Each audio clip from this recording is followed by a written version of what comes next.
puestos los ojos en la utopía de Jesús. Estamos en tiempos difíciles para las utopías y para la esperanza. De hecho, mucha gente, incluso muchos militantes, las ha perdido. Hablar de utopías, de transformación social, de esperanza global. A algunos les parece ya innecesario, idealista, inviable, o incluso ridículo. Hay todo un imaginario social que trata de prohibirnos la utopía y la esperanza. En este estudio nos proponemos reflexionar sobre lo que la utopía y la esperanza de Jesús pueden decirnos en esta hora histórica. Y la realidad de la que partimos. Por razones de brevedad y por el propósito mismo de este artículo, no vamos a detenernos en una descripción amplia de esta realidad ya conocida. Pero necesitamos en todo caso evocar sus rasgos más relevantes, aunque sea casi telegráficamente, para tener clara ante nuestra mente la realidad de la que partimos y a la que tratamos de responder. Estos nos parecen ser esos rasgos mayores de la hora histórica que estamos viviendo, tal como ordinariamente suelen ser presentados. 1. El socialismo real ha fracasado. El capitalismo se ha evidenciado como el mejor sistema socioeconómico. Ha triunfado en su forma neoliberal. Las posibilidades de cambiar el mundo y de conducirlo hacia una socialización se han disipado. Los planteamientos típicos de los años 60 son ya obsoletos. Estamos en mundo nuevo. Hay que acomodarse. No hay salida para las esperanzas de los pobres. No hay alternativa socioeconómica. Fuera del neoliberalismo no hay salvación. Todo intento de salirse del sistema será sofocado. Se impone la cultura de la desesperanza y el bloqueo de la imaginación. Se extiende el desencanto y la decepción. Si todas las esperanzas que hemos vivido, si las utopías por las que hemos luchado y por las que tantos hermanos nuestros han dado la vida se han acabado, entonces ya no tiene sentido nuestra vida. Solo cabe renunciar a pensar, refugiarse en la privacidad, el sálvese quien pueda, la evasión, la depresión psicológica social, la corrupción. Se puede hablar ya de la deserción de los militantes, como en otro tiempo se habló de la deserción del mundo obrero y de los intelectuales. Hoy son muchos los militantes que se sienten escandalizados por la connivencia de muchas iglesias cristianas con las fuerzas que han aplastado las esperanzas de los pobres. Se extiende también entre nosotros el posmodernismo, refugiarse en el fragmento, el realismo, el aprovechamiento del momento presente con la renuncia a todo ideal o utopía por la que dar la vida, la renunciar a los megarrelatos. Y, iluminando esta realidad, puestos los ojos en la utopía de Jesús, HB 12, 2. Para iluminar teológicamente esta realidad tan dura se puede echar mano de varias luces. En este estudio queremos abordarla solamente a la luz de la Cristología 2. Las que siguen son luces que nos parece pueden iluminar nuestra realidad en esta hora. Jesús, luchador por una causa. Si dirigimos nuestra mirada a Jesús, hay algo importante que señalar de entrada, que Jesús fue un hombre con una causa. No fue simplemente un buen agente, persona buena, ni siquiera una persona muy buena o muy santa. Jesús fue un luchador por una causa, una persona consciente, que sabe lo que quiere y se empeña en conseguirlo a pesar de las dificultades que se encuentra, una persona que está dispuesta incluso a dejar la vida en el empeño. Hombre con utopía y con esperanza. Persona con una causa por la que vivir y por la que luchar. En lenguaje más psicoantropológico llamaríamos a esa causa, quizá, la opción fundamental de Jesús. Y es sabido que la opción fundamental no es en ninguna persona algo periférico, ornamental o simplemente accidental. Tampoco en Jesús lo puede ser. En Jesús se trata de un rasgo fundamental de su vida y de su persona. Es como la más profunda estructura personal, en la que se engarzan y articulan los demás rasgos de su persona. Es sin duda un rasgo esencial en él, y, por eso mismo, es un rasgo revelador, es decir, que forma parte de la revelación que es Jesús. 3. Decimos habitualmente que Jesús es a la vez revelación de Dios y del ser humano, nos revela cómo es Dios y nos revela cómo puede llegar a ser la persona humana. Pues bien, ese vivir con causa que tanto resalta en Jesús, es también revelación en ese mismo doble aspecto, nos revela cómo es Dios y cómo es, o debe ser, el ser humano. Nos revela por una parte que Dios tiene una utopía, un sueño. 4. Lo podemos designar con palabras más clásicas como el designio arcano de Dios, su plan salvífico, su voluntad, su mismo reinado. Dios es soñador en todo caso, hace proyectos, tiene un plan, y dicho a la manera humana, si se nos quiere entender la metáfora tiene esperanza y utopía. El hecho de que Jesús sea así nos revela que Dios es también así. Por la otra parte, nos revela también que la persona humana nueva revelada en él es esencialmente utópica y esperanzada, y que sin este rasgo cualquier persona humana está lejos de acceder a la plenitud de las posibilidades de su ser a imagen y semejanza de su Creador. La utopía de Jesús de la que hablamos tiene un nombre. Se llama Malkut Yahvé, reino, reinado de Dios, RD. Como es sabido, RD resulta ser una de las mismísimas palabras de Jesús, una de las frecuencias más altas en el Evangelio 5, lo que constituyó con toda certeza el centro mismo de la predicación de Jesús 6. Fue, en efecto, la causa de la que Jesús habló, con la que Jesús soñó, por la que se expuso, se arriesgó, lo persiguieron, lo capturaron, lo condenaron y lo ejecutaron. 7. Jesús es ante todo un servidor fervoroso del RD, un apasionado luchador por la causa. Sin la perspectiva del RD es imposible conocer realmente a Jesús. Pero, ¿qué reino? Ocurre que hoy día es tan fuerte la evidencia de la centralidad del RD en la vida y la palabra de Jesús, que nadie puede sustraerse a ella. Se podría hablar del rescate de la centralidad del RD como una de las aportaciones actuales mayores de la teología y la espiritualidad de la liberación a las iglesias cristianas. Nadie se atreve ya a negar esa centralidad. Todos se sienten juzgados por ella e intentan de una manera u otra autojustificarse diciendo que la aceptan. Pero, ¿la aceptan? De nada sirve decir que ponemos el reino en el centro si bajo un mismo nombre hablamos de reinos diferentes. Muchos hablan de reino de Dios, pero entendiendo con ello algo a lo que Jesús nunca se refirió. No podemos ahora hacer un excursus sobre las formas actuales de malversación o domesticación del concepto de reino de Dios. Pero, para ser concretos, debemos hacer por lo menos un elenco cuasi telegráfico de sus más llamativas de malversaciones o domesticaciones actuales en los cristianismos al uso. Señalaremos estas.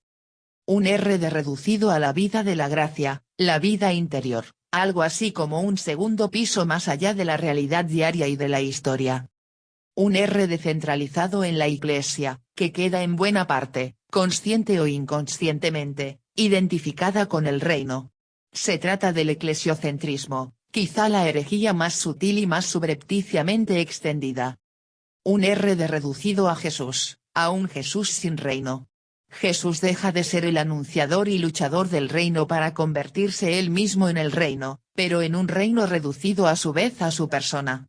Se trata de una reducción personalista. 9. Del reino. Un RD centrado en un Dios sin reino.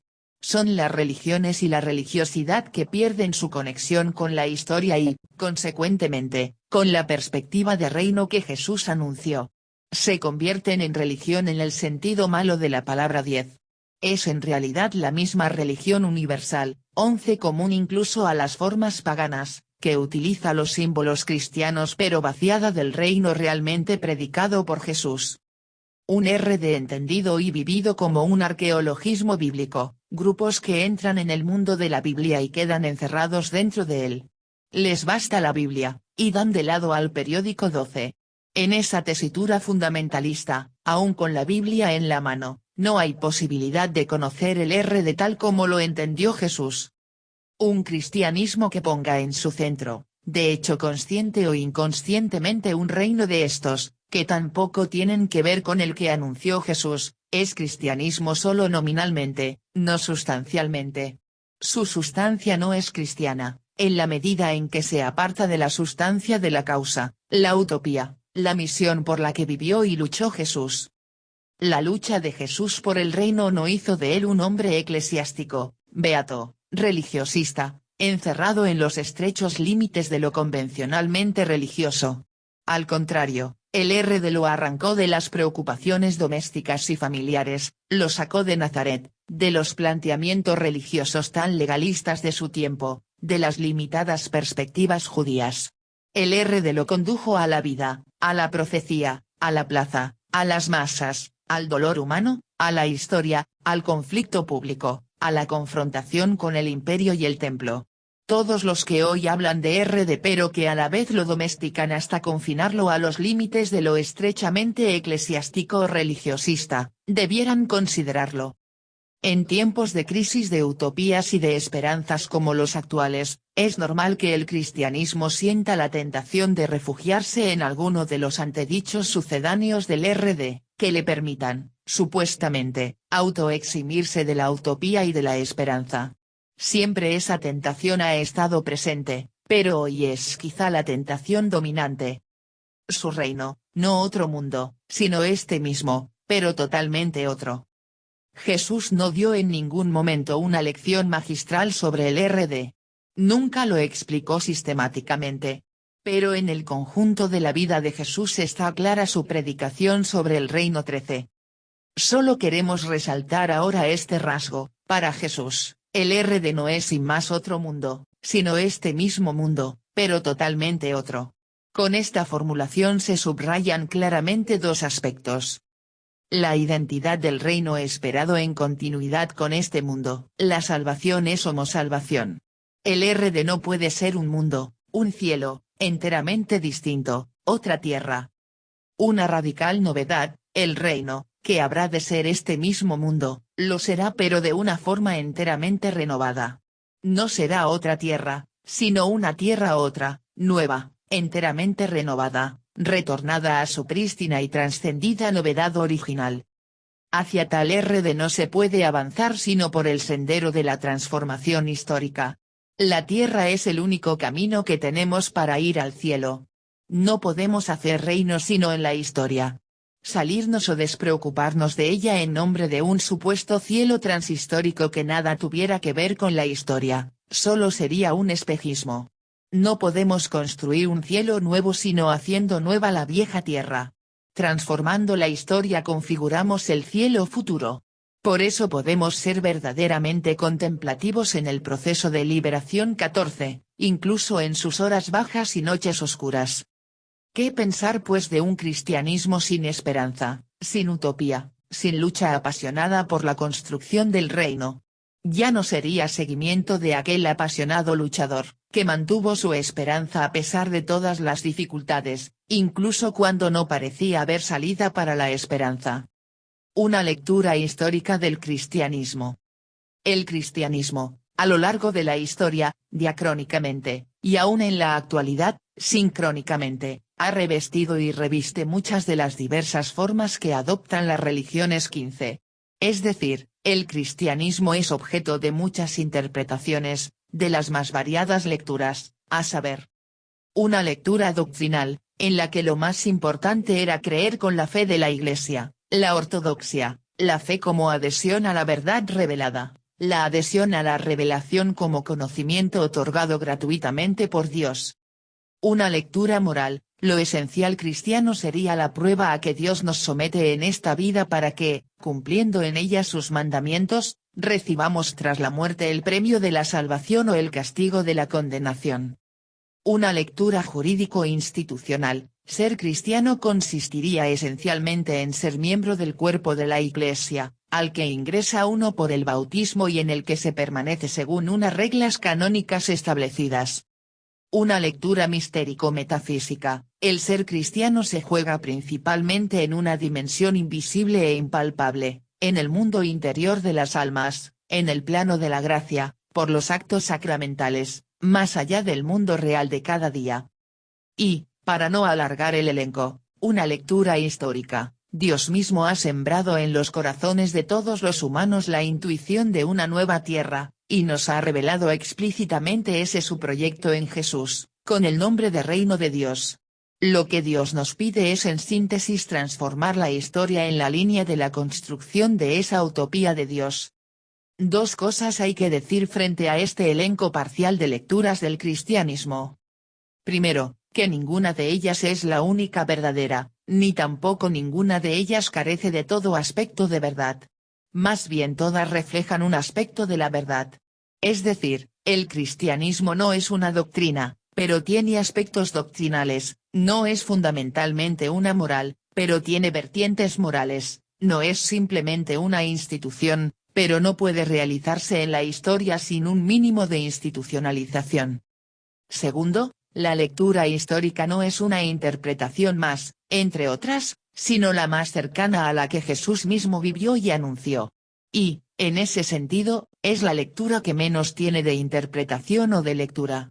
Vivir el cristianismo históricamente, como una praxis creyente de transformación histórica a la búsqueda de la utopía del RD, no es una de las formas como se puede vivir el cristianismo, sino la forma como lo vivió Jesús, y, en ese sentido, la única forma que da sustancia cristiana a la religión y a cualquier pretensión de seguimiento de Jesús. Esperanza contra toda esperanza. Afortunadamente, no podemos decir que Jesús no pueda ser modelo para nosotros en estos tiempos por el hecho de que él no hubiera vivido tiempos de crisis de esperanza como los nuestros. La lucha y la esperanza de Jesús también atravesó sus crisis. Debió serle fácil al principio la esperanza, cuando constataba en el pueblo aquella respuesta entusiasta que le hacía venir en su búsqueda en muchedumbre o que le quería proclamar rey. Se debió sentir peor cuando muchos le fueron dejando quejándose de que aquel lenguaje era un tanto duro. La posterior crisis de Galilea debió ser una noche oscura para su esperanza, parecía que no había salida, aquel camino no conducía a ninguna parte. ¿Sigo o no sigo? Se debió preguntar. ¿Merece la pena esta lucha, o es mejor abandonar? Pero decidió continuar y subir a Jerusalén, a tumba abierta. Poco después sudaría sangre en el huerto, temblando ante los riesgos de muerte que estaban a punto de hacer presa en él. Siguió adelante, confiando quizá desesperadamente en que el Padre no le iba a abandonar, y en que hasta el último instante podría aparecer una salida. Pero el momento de la verdad llegó, desnudo como el beso de la muerte. Entre la espada y la pared, en la cruz y ante la muerte, debió sentir Jesús que ya no había tiempo para engañarse, que el Padre incomprensiblemente mudo y silencioso le pedía no ya que esperara alguna salida, sino que confiara en él sin tener ningún otro apoyo, con una esperanza contra toda esperanza. Y Jesús no falló, en tus manos encomiendo mi espíritu, mi causa. Esa fue su mejor y mayor esperanza, mucho más valiosa que aquel primer optimismo entusiasta que le llevó por los caminos de Galilea fácilmente empujado por el fervor de las multitudes. La esperanza en la noche oscura de la crisis de Galilea, de Getsemaní y de la cruz, fue la consumación de su esperanza. Extrapolando lo que afirma la carta a los Hebreos, podemos decir sin duda que hoy en nuestros tiempos de noche oscura para la esperanza y las utopías, también nosotros debemos tener fijos los ojos en Jesús, iniciador y consumador de nuestra esperanza. CFRHB 12, 2. Y. Conclusiones. Algunas conclusiones ya han aparecido en nuestra misma reflexión sobre Jesús. Pero apliquemos en todo caso esta luz que nos viene de Jesús a la concreta hora histórica que vivimos. ¿Cristianismo sin reino?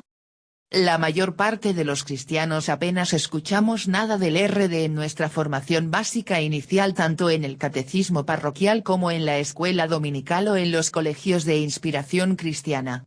Y esto no lo digo tanto como un inútil rasgamiento de vestiduras ante un pasado que no tiene remedio, cuanto como un llamado de atención de urgentísima actualidad, porque hoy, como hemos dicho, aunque muchos hablan de reino, muchos cristianismos al uso no tienen verdadera presencia de reino. Ello se refleja sobre todo en su actitud ante las esperanzas y las utopías. Pues bien, ante estos tipos de cristianos y de cristianismos, decimos, cristianismo sin reino no es verdadero cristianismo. No decimos que sean cristianismos defectuosos, decimos que les falta lo esencial cristiano. De que esté presente 16, o no el tema el reino en una expresión concreta del cristianismo, sea a nivel nacional o a nivel existencial, no se deriva simplemente una mayor o menor calidad del mismo, sino la afirmación o negación de su misma esencia cristiana. Dicho de otra forma, muchas formas de cristianismo que se han vivido en la historia o que actualmente están vigentes, no son radicalmente cristianismo. Son formas religiosas paracristianas que utilizan los símbolos y conceptos cristianos, ciertamente, pero colocándolos fuera de todo planteamiento histórico utópico propio del reino. Están centradas en torno a un Jesús sin reino, y, consecuentemente, a un Dios sin reino. En cuanto que les falta lo que fue esencial en Cristo, la lectura histórico-escatológica que el reino implica, son religiones no cristianas. Toman el nombre de Jesús en vano 17. Y en falso, porque en su nombre hacen y difunden muchas veces lo contrario de lo que él hizo, aquello incluso a lo que más se opuso en su tiempo 18. ¿Cristianismo posmoderno? Pero hoy se nos dice, estamos en un mundo y una cultura posmodernos, que ya no creen en utopías ni en megarrelatos. Ya se ha experimentado que no es posible el cambio. Las utopías han fracasado. Hay que ser realista y reconocer que estamos en un mundo que ha llegado a su fase final con el triunfo de una forma histórica que ha sido capaz de desplazar a todas las demás. Hemos llegado al final de la historia. Ya no va a haber más de lo mismo. Es inútil seguir hablando de utopías, de transformación histórica, de praxis social. Si el cristianismo dice que quiere encarnarse en cada cultura, debe también encarnarse en esta cultura posmoderna. Pero el argumento es una falacia. La renuncia a grandes visiones globales, el desistir en la tarea de transformar el mundo, el refugio en el fragmento renunciando a toda esperanza de cambio. No son una forma cultural, como cualquier otra, la del posmodernismo actual concretamente. Si fueran una forma cultural habría que respetarla y habría incluso encarnar e inculturar el cristianismo en esa forma cultural, en esos signos de los tiempos. Esos elementos posmodernos no son realmente humanos ni humanizantes, ni mucho menos cristianos. La posmodernización del cristianismo, su inculturación posmoderna, no es posible. Renunciar a la visión global, a la pretensión de transformar el mundo, al compromiso histórico, preferir quedarse en el fragmento, en el placer fácil y descomprometido del vivir y disfrutar el presente desentendiéndose del futuro. No es compatible con el cristianismo, tal como se desprende del Jesús en el que hemos puesto nuestros ojos hace un momento. Jesús nunca se hubiera acomodado al posmodernismo. El posmodernismo no es una forma cultural, sino el desencanto de la modernidad, el cansancio de la esperanza, una hora baja de la humanidad, deprimida por las muchas decepciones sufridas. Quizá un seguidor de Jesús no puede dejarse abatir por esta hora de cansancio, al contrario, ha de descubrir en ella un nuevo llamado a sembrar esperanza. ¿Cristianismo light, descafeinado? Tengo para mí que otro de los grandes servicios que la teología y la espiritualidad de la liberación han realizado a la conciencia de las iglesias ha sido la poderosa y profética llamada de atención que han hecho sobre lo esencial cristiano, y sobre la tremenda facilidad con que el cristianismo, como cualquier otra religión, puede deslizarse imperceptiblemente a la adoración de otros dioses, a pesar de seguir utilizando los nombres y categorías cristianos.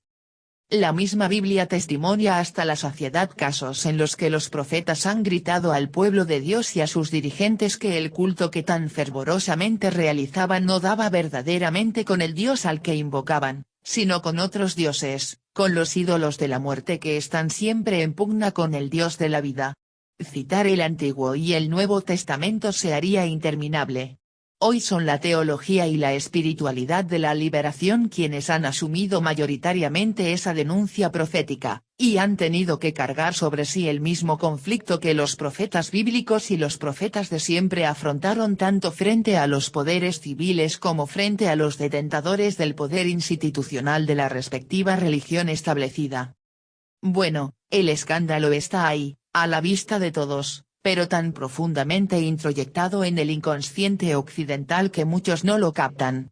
Ahí está ese 20% más rico de la población mundial en su mayor parte teóricamente cristiano, el que según el informe del PNUD de 1992 se reparte el 82,7% de la riqueza mundial y deja al resto del mundo, a las 4/5 partes de la humanidad, con el 17% de los recursos. El escándalo está en todos esos cristianismos light, suaves, sensatos, que huyen de radicalismos, que conviven con el sistema sin mayores problemas. Son cristianismos descafeinados, que con el paso del tiempo han perdido la memoria peligrosa de Jesús y de su causa.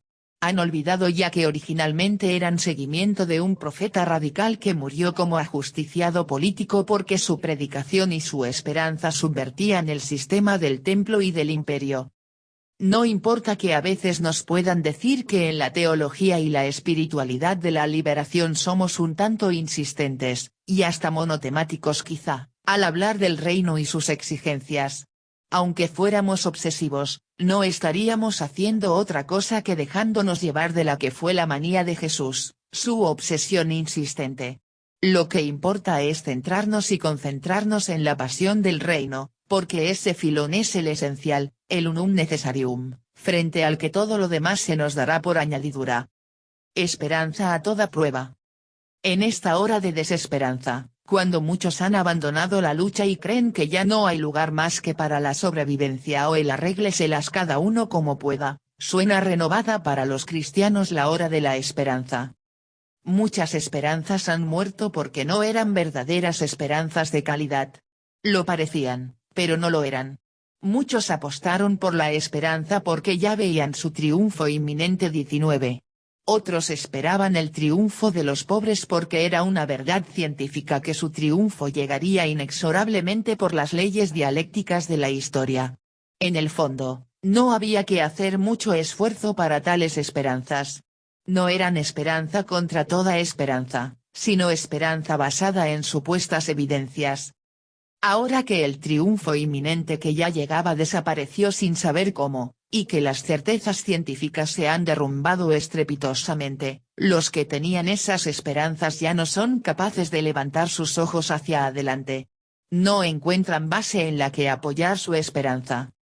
Enrique Dussel ha dicho que en esta nueva hora, solo los cristianos pueden sacar adelante la esperanza que sostenía a los marxistas.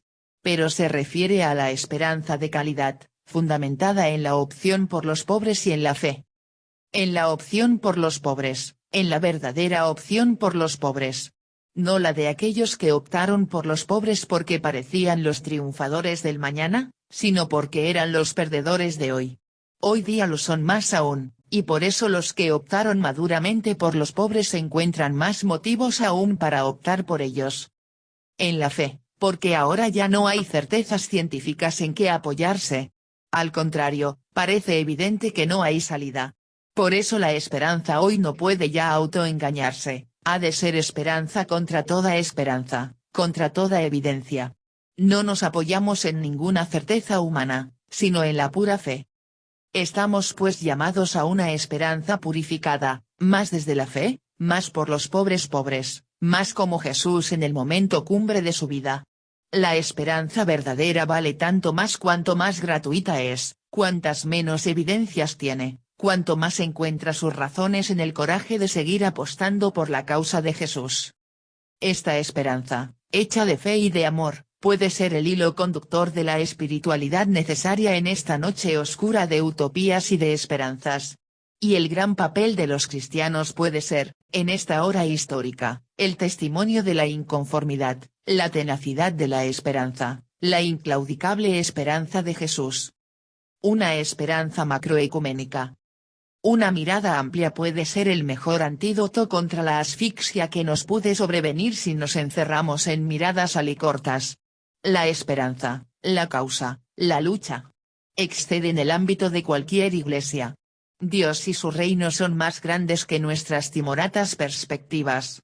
Más aún, las transformaciones son más profundas, aunque en la superficie todo parezca estar bloqueado y como paralizado, la historia no se detiene. Solo los superficiales pueden hablar de fin de la historia. Si tuvieran razón los que se empeñan en hacernos creer que las utopías han fracasado y que ya no va a ser posible intentar una transformación del sistema, Quien habría fracasado no serían simplemente esas utopías, sino Dios mismo y su proyecto, Jesús y su buena noticia, y la humanidad misma. La proclamación del triunfo del neoliberalismo es, simultáneamente, la inconsciente proclamación del fracaso de Dios, de Jesús y de la humanidad. No sabemos cómo. Ni cuándo. Quizá nos toque caminar, como Moisés, previendo que no entraremos en la tierra prometida. O quizá en cualquier momento aparezca en el horizonte una luz nueva. Quizá repentinamente se quiebre esa arrogante solidez que el imperio dice poseer. Nosotros, en todo caso, no nos resignamos a dar por terminada la historia. Nos rebelamos contra el decreto de la desesperanza. Dios hace fermentar su proyecto más allá, más abajo, más al fondo y más adentro de lo que nosotros percibimos. También durante la noche oscura la semilla sigue creciendo, aunque nosotros no veamos cómo. El reino vive. La lucha sigue.